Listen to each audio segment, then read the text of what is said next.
Welcome one, welcome all to DeFi Crypto and Airdrops, the Monday Money Talk Show with Taylor, a licensed lawyer in McKinney, Texas, that specializes. Sorry, got a little tongue tied there in estate law and also in real estate. Has a real estate title company. Jeff, his business partner, is a licensed financial advisor. That's right. And all right, and it has been in traditional finance for decades now. So, how are you gentlemen doing today? Amazing. Wow, he's doing amazing. I'm still in the camp of, we should have a national holiday after the Super Bowl, but I'm doing all right. I stopped. Well, me and Taylor were talking about this yesterday on our little emergency stream. I have never been huge into sports, but I haven't watched a single sporting game for, like probably 15, 20 years. The foosball is of the devil. Well, I don't care about the game. I just want a Monday off. You know what I mean? But that's true. There's other Mondays. I don't care about Columbus Day, but maybe you're kind of self-employed, so I am, but my business partner's Taylor, and he works all. Oh yeah, he is a bit of a slave driver. Oh, you better believe it. You're not going to be here. He's like a pimp. He's like a pimp. He's like, get out there and make my money. I want to do work today. I just got too many appointments. I want to do there's things I need to do, and I got to stop and do other things instead. So, but this is good. I'm happy to hear. I'm happy to be here and talking about the stuff. What are we talking about today? Pretty much just kind of I think just what's going on with the markets and kind of what what you gentlemen are doing when it comes to crypto, traditional finance. Any advice that maybe some examples of some individuals that you're working with, and some of the things that you're advising them to do right now with the way that the markets are. So I think I'll start with Bitcoin. I want people to kind of understand a few things. First off, the relative 49% drop in Bitcoin is actually, comparatively to the past declines, very tame. All right, so people usually freak, oh my gosh, it's gone down one, it is Bitcoin, but this compared to previous cycles is not even close to what it has done before, and it appears to be more stabilized. This idea that everything's crashing, it's going to zero, there's just nothing to really support that. It is holding up really well comparatively to previous cycle drops at this point in the game. Can it go lower? Absolutely. But I just, when you go back, I compared it back to previous, kind of trends, and it's just not what it has been in the past. Well, we're kind of at that critical point right now, again, and I'm not a chart guy, I'm not a TA guy, but I do know the basics. And if you look, at these, highs in previous cycles, or, just kind of where, it was bouncing up against, kind of this resistance, that's kind of where we're at, and it's acting as support right now. So, right now this 70K level, seems to be very significant. And, I kind of feel like if we end up breaking that potentially, we could definitely go lower, possibly into the 50s, just, long-term, looking at the long-term chart. But again, I'm not a TA guy. This is just my what Drew over at Blockchain Basement calls hillbilly TA. This is my hillbilly TA. Yeah. So it's one of these things of going, well, yes, but if you're going to be invested in crypto, you have to accept that this is the type of swings that you have to live with. And in all honesty, if this is the time to get in, well, not if you're a trend follower. It's the trend is bearish, and so if you're following trends, if you're going more long-term play, yeah, you could start buying it now. It's one of those things of going.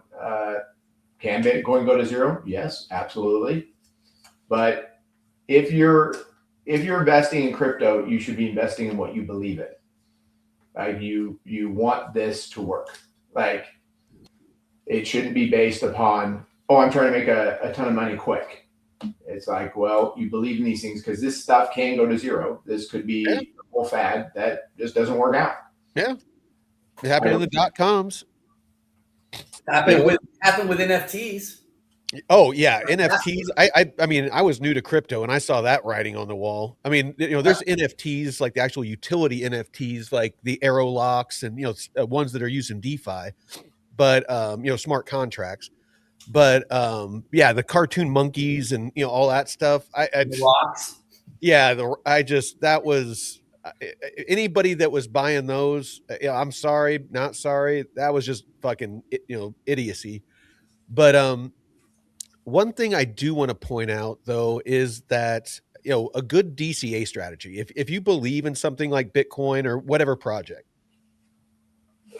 excuse me, just having a solid dollar cost average, if as the price has been going down, just having either a time-based DCA strategy to where just every week, every month, you spend $100 or $50 or whatever you can afford and just buy it no matter what the price does.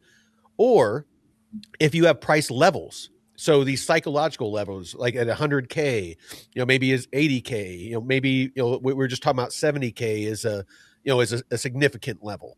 Maybe, each one of those levels, you put a little bit of money in, and you can you can DCA out as well. So if the markets are pumping, if, 120K, 150K, whatever is your levels, you can be DCAing out and making sure that you're taking profits so that when we get pullbacks like this, you're locked in. You've gotten out of that Bitcoin, you've locked it into a stable coin.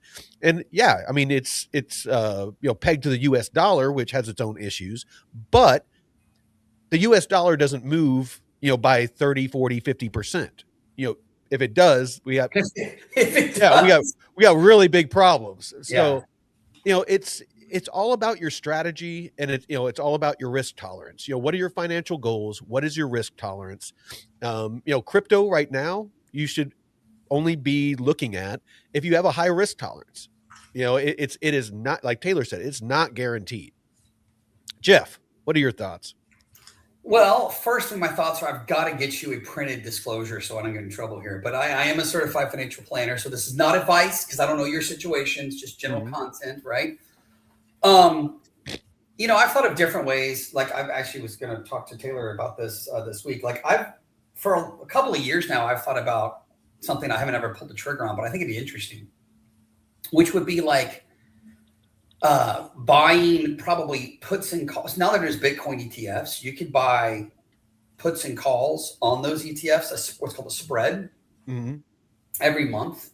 And just be like, hey, I'm going to, and I would do it. I would do it with the amount of money I'm willing to completely lose, right? So I might do $200, right? Or whatever it might be, or not 2,000, but let's say it's $200 a month. You do $100, 10% out of the money from today's price on Bitcoin, and $100, 10% of the money on the downside, right? So the idea would be if in 1 year's time,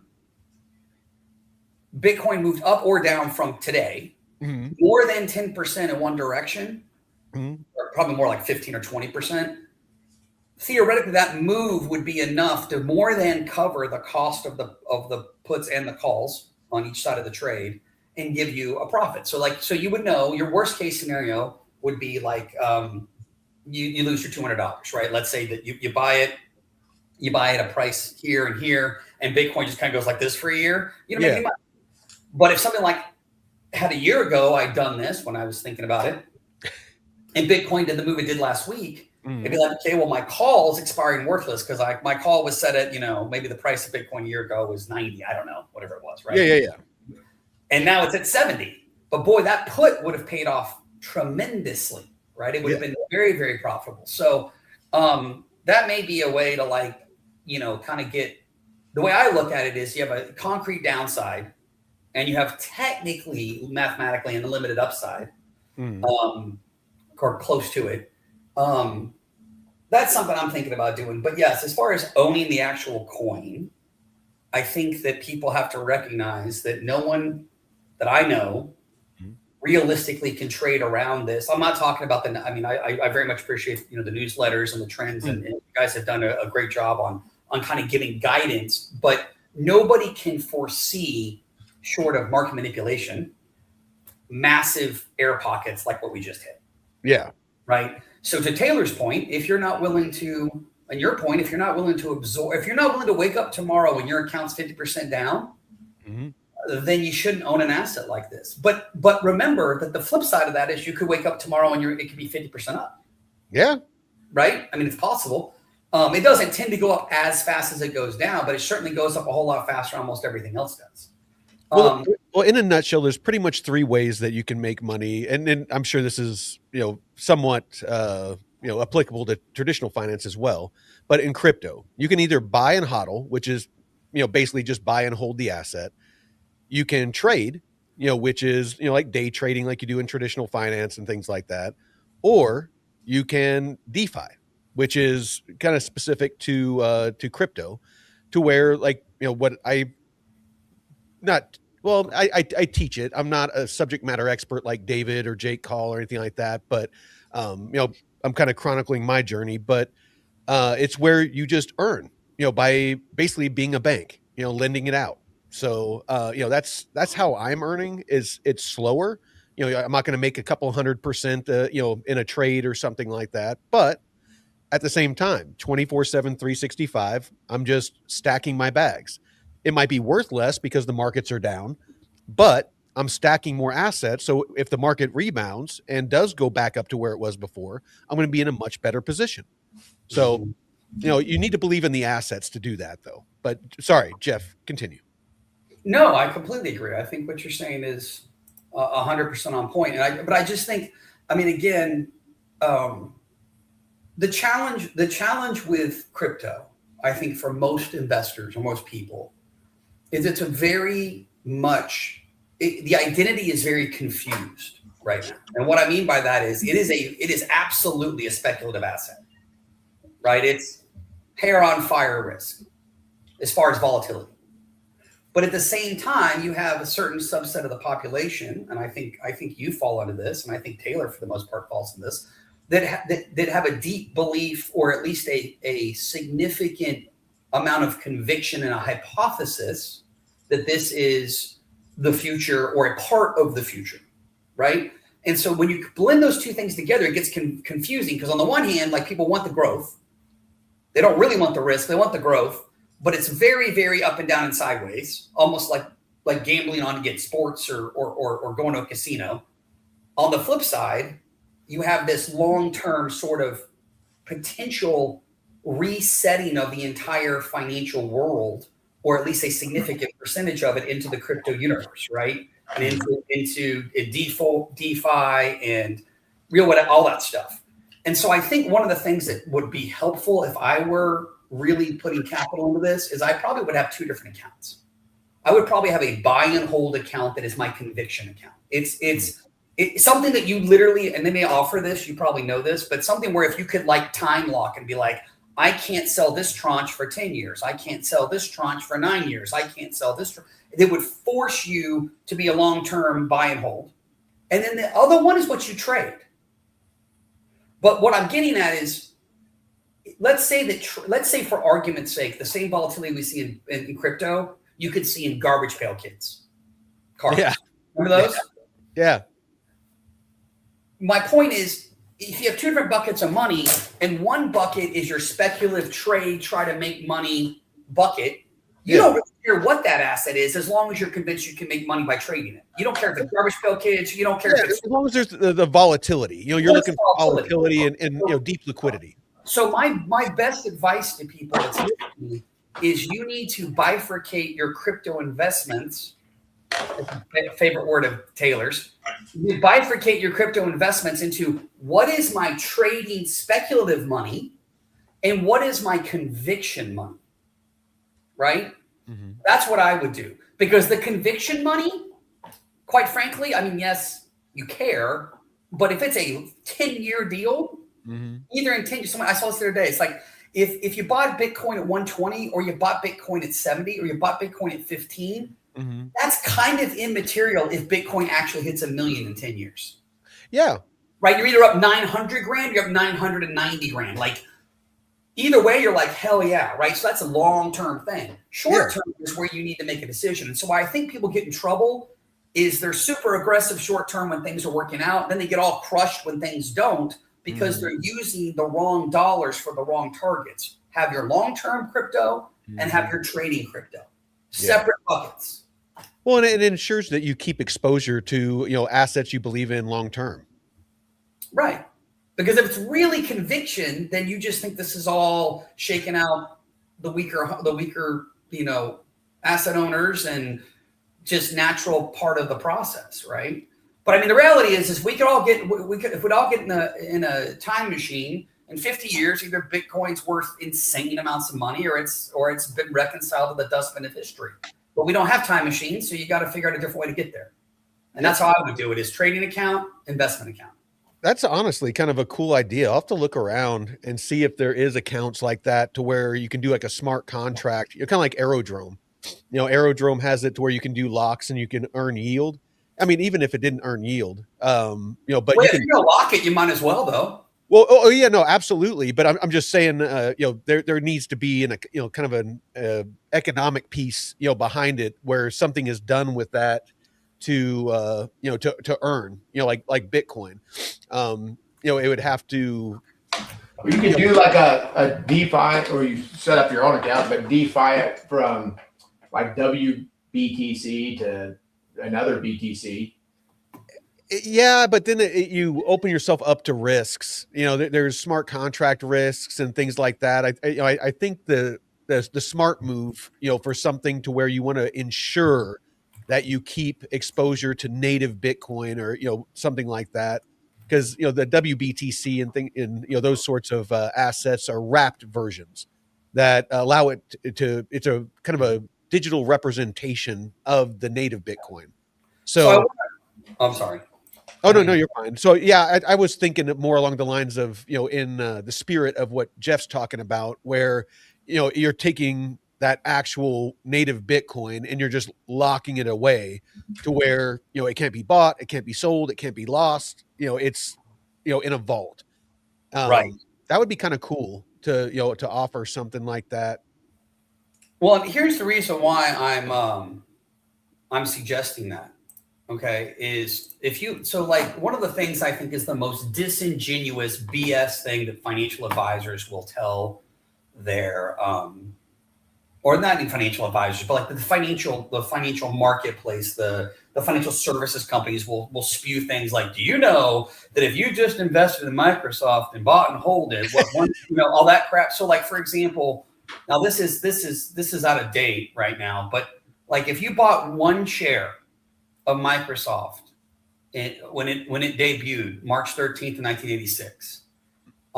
It's had 9 splits or 10 splits total or whatever it came out to be, but it was like 2-to-1 splits and 3-to-2 splits and all these other things, 5 2-to-1 splits. So it's now one share for $21 is now 288 shares for a total value of about 197 grand. Now, to be fair, that was this is about a 2-month-old quote, so it's definitely less than that now. But it's But my point being, they'll sit like, so they act like it's this money making machine, but they forget to tell you that on a split adjusted basis, its absolute low was in 1990 at 49 cents a share. Yeah, right, $21 to 49 cents a share. Yeah. So. People don't know this, or a lot of people don't remember this, but Bill Gates actually negotiated and got, I think, a $50 million loan or infusion of capital from Apple. And I think it was around the late 90s because Steve Jobs was convinced that maybe it was the other way around. Maybe it was Microsoft gave it to Steve Jobs. One of the two. It was one of the two ways. Doesn't matter. We're basically like, we need the competition because it's good for the industry kind of thing. So what I'm simply pointing out is it's really easy to say today, well, yeah, if I could go back in time, I'd have bought Microsoft, because that's because the end of the story. But the number of times you might have been shaken out of that investment is pretty significant. And that's for something that is actually an earning business that's much less speculative as far as the general public's concerned than a Bitcoin. So that's why I say it might be beneficial to be really disciplined, maybe lock some investments away if there's a way to do that, but to have a different account with a different mindset, because really, if you have a conviction that crypto and specifically Bitcoin is game changing, then you have to get to the end of the game, right? And for that to really test your thesis. So that's my thoughts. Taylor? I agree. I think hit it right on the head. I think it's great. Those are great strategies, but also this idea that you can DeFi and make money as things go. I mean, you need to, if you're going to DeFi right now, you need to do wide ranges. Yeah. No, and I actually, on our newsletter, I actually took out the ranges. We finally went out of range, to the bottom end on the ranges that I selected. And so, basically I just took out the ranges because what I'm doing, obviously I'm not a financial advisor, so I'm not advising anybody to do this, but I'm just doing full range pools, lending, staking, things like that. And just doing the slow grind because I was looking at some of the charts and I just didn't see a good solid range on a lot of these to where at these levels to where I felt comfortable selecting a range. So I just advised, or not advised. I not advised to not pick a ranged position. Yeah. Yes. So we can talk a little bit about silver too. Yeah. About 2 weeks ago, I warned when it went way up not to jump in. Yep. I saw that in the newsletter. Yeah, and then it tanked. Mm-hmm. But even though it's tanked, it's still bullish trend. So it's something to be mindful of. It's like it has not broken down to a bearish trend yet because it had gone so far up. But were you able to get me the data this morning? No, no, we didn't. I didn't get it till like 9 o'clock, and I was with clients by then. Oh yeah, no worries. I was just saying because I can update it on the website. If you're able to get it to me at some point. Oh, I can do it right now. Let me just put it together. All right. Yeah, even if it's late, I can do it to the website, and they can just go directly to the website and view it there. Because I always email it out, and then the link in the members section on the DeFi Wize website, I always put a link to it there because if something changes, I can update it. But yes, so like right now, gold and silver are still bullish trend. I mean, gold looks better than silver right now. Mm. It's holding up stronger, but silver has the far more potential of upside. It does. So it's still play right now. If it breaks, we'll put it in the newsletter. But there's somebody that always say if you're gonna trade, you got to know when to shoot your shot. It's like you gotta if you ever watch football, you gotta throw the ball down the field sometimes, and bad things can happen. But that's where you make the big upside. Is when things set up and everybody's fearful, everybody's terrified silver's going to make a huge drop right now. But it's like, this is kind of where you have to take the risk. And then also it's like if it breaks down and goes to bearish trend, then just get out. But and it plays to what Jeff was just talking about, with the different assets, silver. I mean, I've been buying silver since I was a kid, and just basically DCAing in, over the past decades. And, it's at a level now, even with that big pullback, I'm still well in profit because most of it that I bought was, $30 and below, most of it $12 and below. So, there's something to be said for buying solid assets over time and being able to hold it. Like Jeff was talking about, like locking it in, because yeah, precious metals aren't as liquid as crypto and things like that, but sometimes that's a good thing. There's been a couple of times where I've thought about, maybe I should, sell my silver and invest, in some other things. But it's kind of a pain in the ass. It's like I gotta, go get it out of the safe. I gotta, find somebody that's willing to buy it. I have to make sure that they're willing to buy it at a decent price. That the premium isn't too high, and that's a lot of logistics involved. And with crypto and things, it's just click, click, click. So just to kind of give a little more credibility to what Jeff is talking about. Case in point, Yeah, 100%. But Taylor, you were saying, sorry. So there's opportunities that are out there right now. Like Meta looks like it might be turning around finally and going bullish trend. Google's been bullish trend for a long time. Tesla's bearish. And so these are all plays that, that are traditionally where people are holding and kind of hoping for something to happen. But we also are living in a pretty crazy time. It's very hard. February's usually, there's always some crazy news that comes out like mid-February towards the end, and things start tanking. Oh, right, Jeff? Say that again? February, this time period, this like spring, it seems like there's always some crazy thing that's happening. COVID. Yeah, or interview, or he, we just got past, I think the 4th anniversary of Ukraine being invaded. Like I would agree, February, and then of course you have in May, sell in May, go away, and then usually end of September, October is usually pretty volatile. There actually are people that literally just do what's called calendar trading based on kind of the seasonality of stuff. Mm-hmm. But that gets a little bit, that's about 2 parts investing, 1 part astrology. But and there's the other part, the seasonal, to where, people just know that during the warmer months, people are, drinking more beer because they're having barbecues and, drinking more soda like Coke and Pepsi.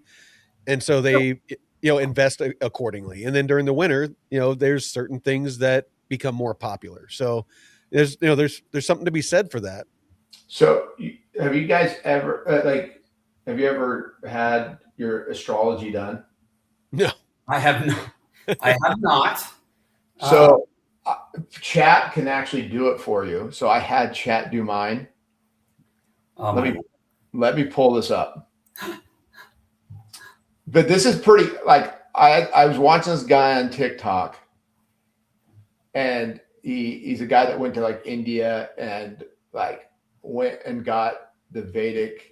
See, what is it called? He calls it the Vedic astrology, but it's a very specific type, and it's called the Dasha. But I'll just give you guys what it said would happen in my life. All right, let's look at this. It gave like time periods too. Okay. So it said, according to the, because you have to go by the time you were born and where you were born. And it said your youth from 1982 to 2011, you're going to feel older than your peers. You're going to be more restrained, structured, endured. You're not going to have a lot of money. It'll be kind of a delayed credit. Well, pretty accurate. All right.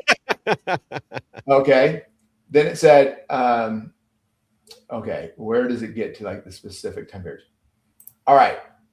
So it said from 2011 to 2014, it said, you will begin a new profession, direction, or your skill set will be established, like starting a business. Well, I started the law firm in 2010, so it was 1 year off, and but it says you'll have a steep learning curve, but it will be empowering. Then it claimed, so I started my law firm and title company around that time. And then it said from 2014 to 2015, it says you'll have significant spiritual or philosophical questionings will start increasing in your life. Roughly around the time when I started losing my faith. Yeah. Then it said From 2015 to 2018, you will have significant financial improvement or stabilization. Well, that's really when my business is. You told chat to go back in time and give you what your horoscope would have been? No, I said, I was born this time. Tell me, based upon this, what my life should be like. And so it goes through each period, because I don't understand it at all. It's like Mercury to Venus, or whatever. Oh yeah. You know, like freaking ascending this and yeah, it's all bullshit, but whatever. Okay. Then it goes 2018 to 2019. It says you'll have leadership, momentum, visibility, assertion of authority. You'll have a potential conflict with an authority figure. Recognition will be earned. It will not be given to you. 2019 to 2021. You'll have inner restlessness that pushes you to change things. 2021 to 2023, high activity and pressure, decisive action, possible legal, business, or competitive stress. And that time period would really reflect that. And then it goes on to say things that we'll go through. But it got pretty close and pretty accurate. I mean, naming things like, hey, exactly, you'll start a business around this time. So I don't know, kind of weird.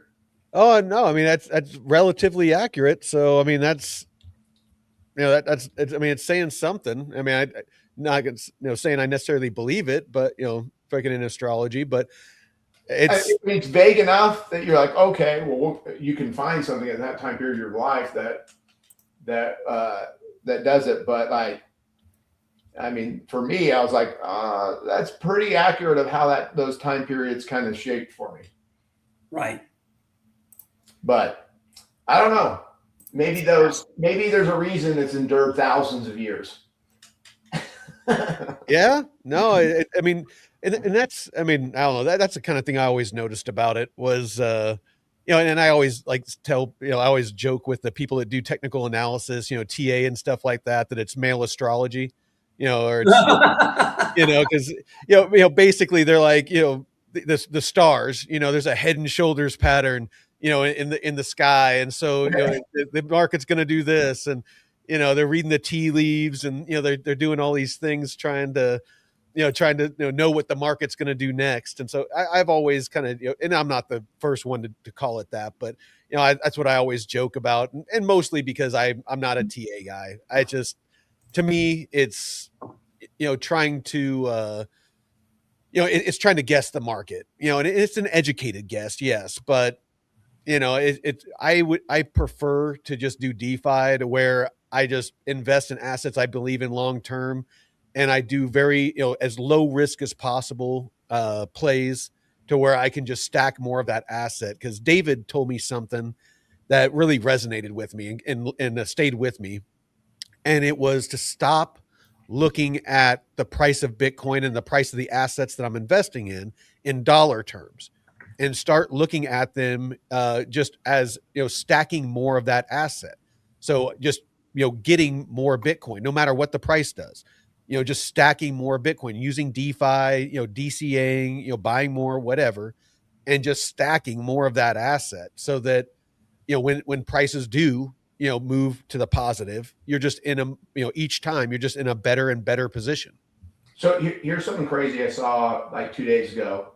I don't know the Super Bowl, what happened, but there was a guy 2 days ago that asked ChatGPT. He said, it's February 9th, 2026. What is the score of the Super Bowl? And Chat said, Seahawks 26, Patriots 10. Was that close? Was that it? Is that what the score was? I think it was 29. I don't know. Hold on a second. I'll tell you. It was pretty close. It's not quite that. It was pretty close though. I bet on it. I made a whopping $20. Let's see here. It was. I was going to do it based on those numbers, because I was like, How did Chat pull that out? I don't know. That's pretty weird, though. Let's see. Was it close, or did the Patriots win, or was it totally off? No. Patriots lost. It was Seahawks. Yeah. Seahawks 29, Patriots 13. Oh, he said 26-10. Yeah, that's. And that was before that. When did you ask that? I did not ask that. I was watching a TikTok, and the guy goes, "It's February 9th, 2026. What is the score of the Seahawks or the Super Bowl?" Well, yeah, but what if it's February 9th today? It should. I know. He pretended like it was February 9th. He just told, because Chat. But he did it beforehand. I see. Okay. Yes, he did it beforehand, and so that's pretty crazy. Like that it got that close. Yeah. But I'm sure it probably just looked at like spreads, computer analysis of what the score was going to be.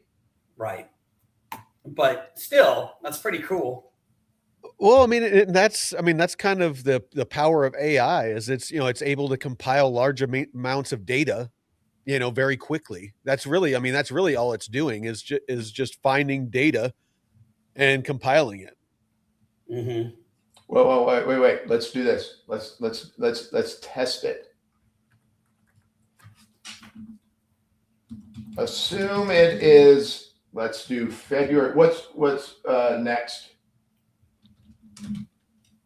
February. Let's see. What's next Wednesday? What next Monday? So we'll test this out. What are you gonna? What do you mean? What's next Monday? What's the date next Monday? Let me look. I assume it's 7 days from now, so the 16th. 16th, right? Okay, 16th. All right, I'm going to put in chat, and we're going to say on here, and we're going to say, what is Bitcoin's price? All right.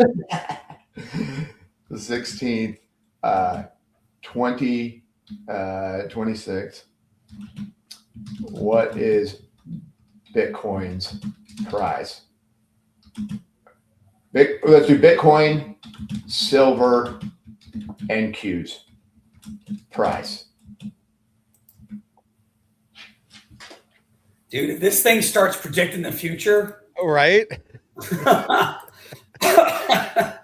I'm gonna be like, what?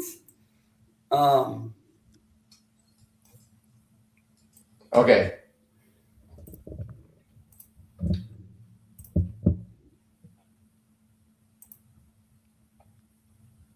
Okay, well, it got all weird on me. You can do it.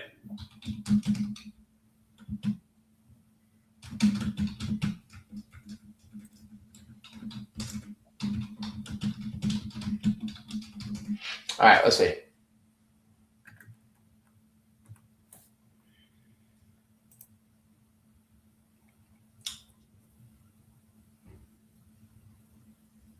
Okay, it says Bitcoin 78,000. That's what it claims.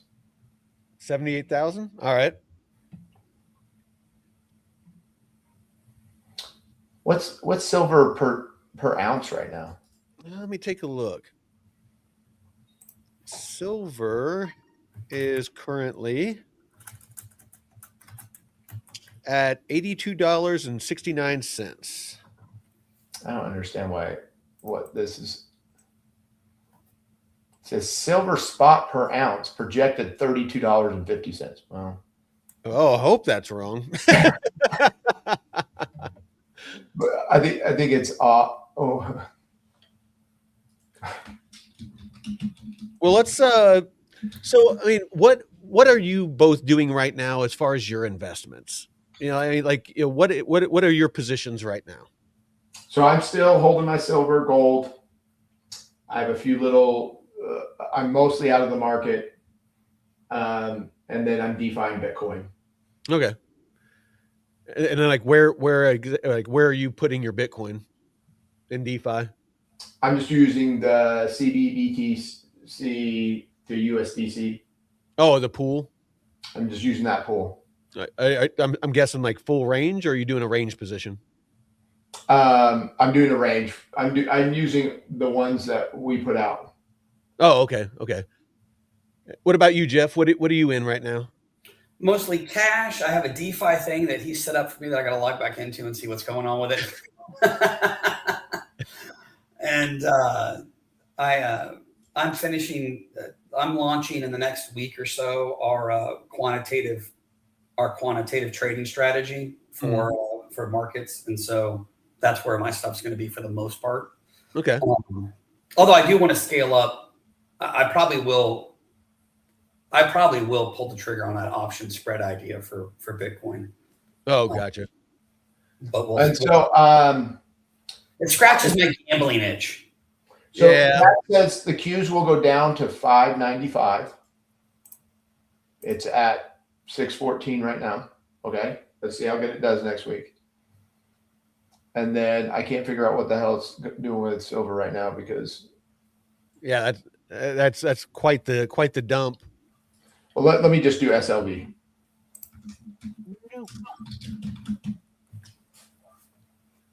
I want to get this because I want to test it out. Is it good at predicting the future? Are we like writing this down somewhere? Or? I'll have it here in my chat. We'll go back. Oh, okay, cool. Just remember, let's go back to this and let's see. Yeah. We'll have to. I'll make a note to bring it up on next Monday's show. Okay. All righty. If it's too close, we need some kind of spooky seance music or something to overlay the reveal. Right? Oh, damn! What the fuck is saying? It's in the 30s. Let's hope that's not the case. If it fucking is in the 30s next week, guys. Oh, dude.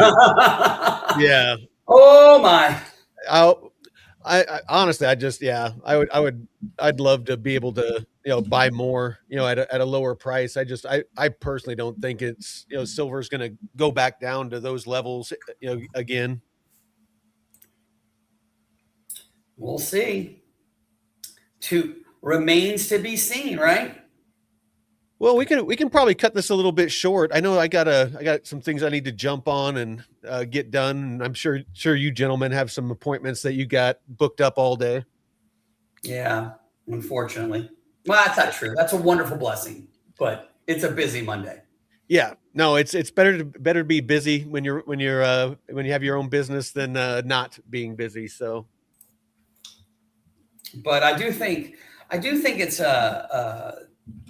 I do like the idea that we covered today. I do think that for most people, a lot of the pain of investments is where they have a misalignment between their emotional expectations and how their dollars are deployed. Yeah. Right? Yeah. And I think that if you can help, if you can align those, it will cause you a lot less stress. I would tend to agree. This will be my closing thoughts is, again, what helps me quite a bit is, any money that I've invested, I've just resigned myself to it's gone. It's numbers on a screen. Just as I would if I bet on, blackjack or I, bet on roulette or something like that. Once I put it down, there's a very good chance that I'm not getting it back.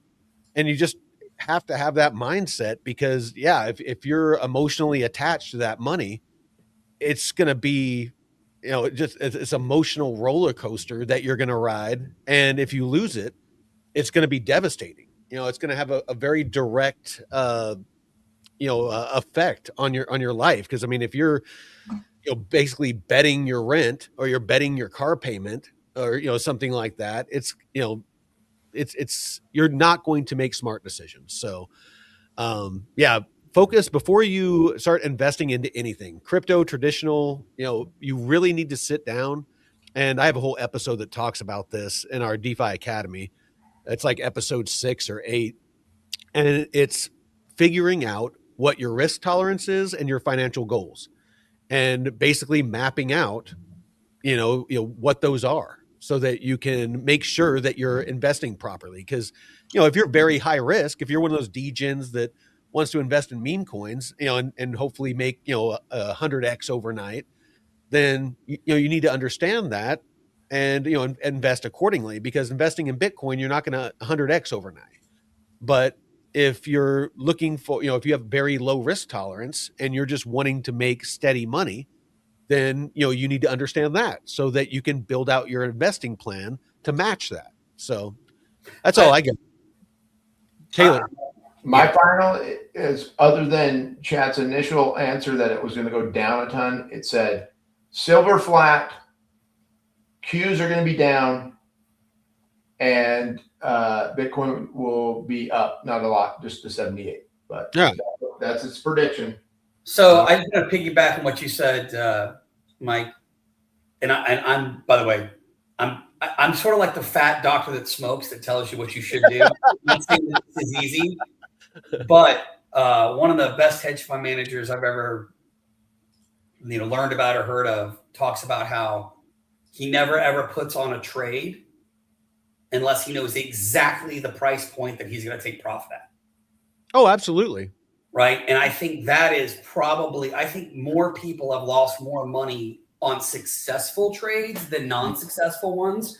And a perfect example is I have a client, I got to be careful because obviously I don't want to talk about people's stuff, but I have a client who has a very significant position that more than tripled in the last 3 or 4 years. Mm-hmm.